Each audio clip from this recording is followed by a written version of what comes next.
নমস্কার। আজকে আবার এসে গেছি একটা ছোট্ট ভিডিও নিয়ে। আজকে আমার সাবজেক্ট হলো সার্কুলার পোলারাইজিং ফিল্টার বা শর্টে সিপিএল বা সিপি ফিল্টার। এই সিপি ফিল্টার কী কাজে লাগে? এই সিপি ফিল্টারের অ্যাকচুয়াল কাজ হচ্ছে গিয়ে রিফ্লেকশন বা গ্লেয়ার কম করা।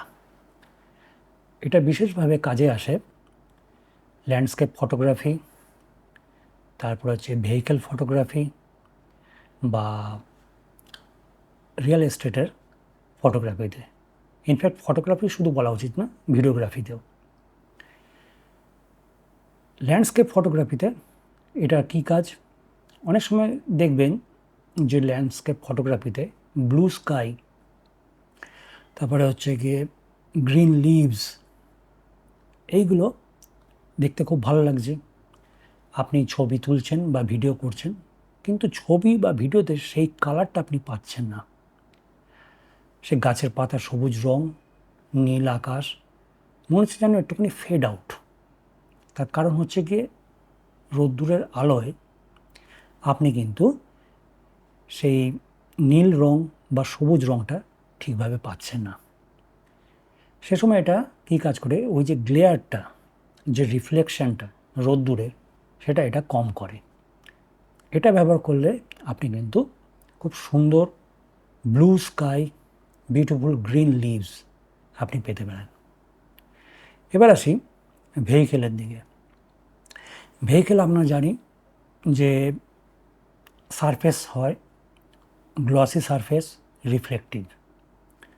অনেক সময় যখন আপনি এমনি আর কি ভিডিওগ্রাফি করছেন বা ফটোগ্রাফি করছেন ভেহিকেলের, সেই ক্ষেত্রে কী হয় যে গাড়ির ওপরে রিফ্লেকশনে অরিজিনাল গাড়ির যে কালারটা সেটা ধরা পড়ে না। সেই ক্ষেত্রে এইটা কাজে আসে। ওই রিফ্লেকশনটা আপনার অনেক কম করে দেয়।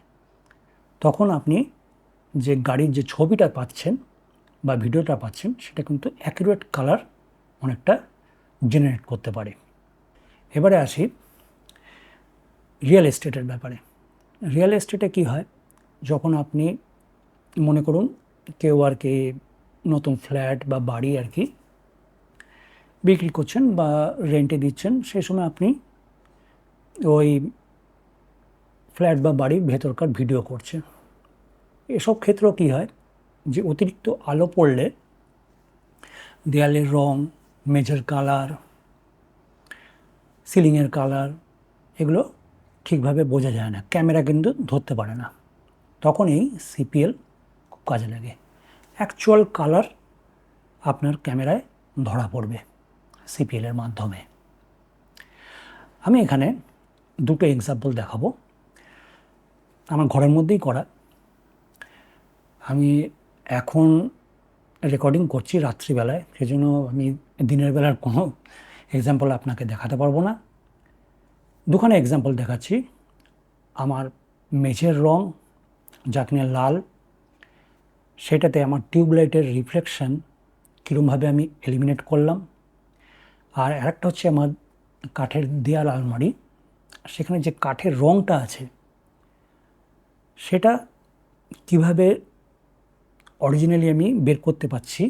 এই টিউবলাইটের আলো ওটার মধ্যেও কিন্তু রিফ্লেক্ট করছে, তাতে কি হচ্ছে একটু ফেডেড কালার আমি পাচ্ছি, কিন্তু এই সিপিএল ব্যবহার করে আমি সেই কাঠের অরিজিনাল রংটা আমি বের করতে পারছি। সেটা এই দুটো এক্সাম্পলে আমি দেখাবো পরপর। এখানে আমি প্রথম এক্সাম্পলে আমি দেখাচ্ছি আমার ঘরের লাল মেঝে, তার উপরে আমার পাপোশটা রয়েছে। এখানে মেঝের ওপরে টিউবলাইটের আলোর রিফ্লেকশনটা পড়েছে। এবারে আমি এখানে সিপি ফিল্টারটা অ্যাডজাস্ট করব। মেঝের যে রিফ্লেকশনটা রয়েছে সেটার উপর লক্ষ্য রাখুন কীভাবে কালার চেঞ্জ হচ্ছে।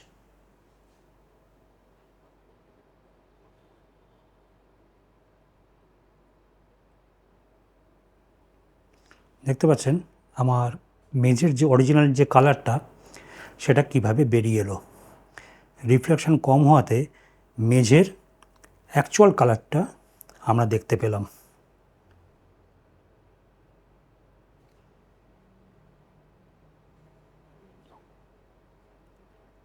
খালি চোখে যেরকমভাবে দেখতে পাচ্ছি সেটা হচ্ছে এইটা। আর যখন আমি সিপি ফিল্টারটা অ্যাডজাস্ট করছি সে সময় আমি কি পাচ্ছি, এই রকম।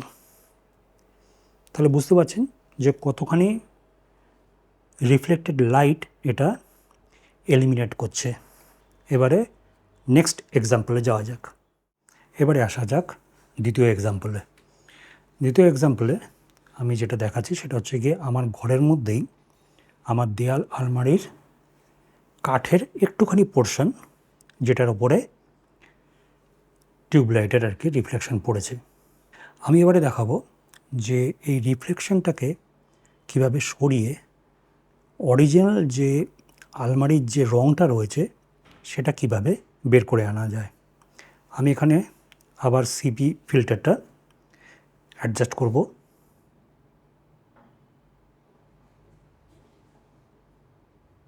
দেখতে পাচ্ছেন কীভাবে রিফ্লেকশনটা সরে গেল, আর কাঠের যে অরিজিনাল যে রঙটা রয়েছে সেটা আমরা এখন দেখতে পাচ্ছি।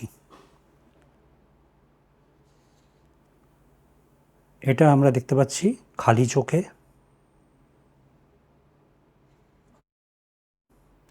আর এটা দেখতে পাচ্ছি সিপি ফিল্টারের থ্রু, যেখানে আর কি রিফ্লেকশনটা এলিমিনেট করা হয়েছে। আর একবার দেখে নিই, উইথ রিফ্লেকশন, আর এটা হচ্ছে গিয়ে ওয়েন রিফ্লেকশন ইজ এলিমিনেটেড। তাহলে দেখলেন যে সিপিএল ফিল্টার কিভাবে আমাদের কাজে আসে। প্রফেশনাল ফটোগ্রাফি বা ভিডিওগ্রাফিতে খুব জরুরি কিন্তু এগুলো। ভিডিও এখানেই শেষ করছি, আবার দেখা হবে, নমস্কার।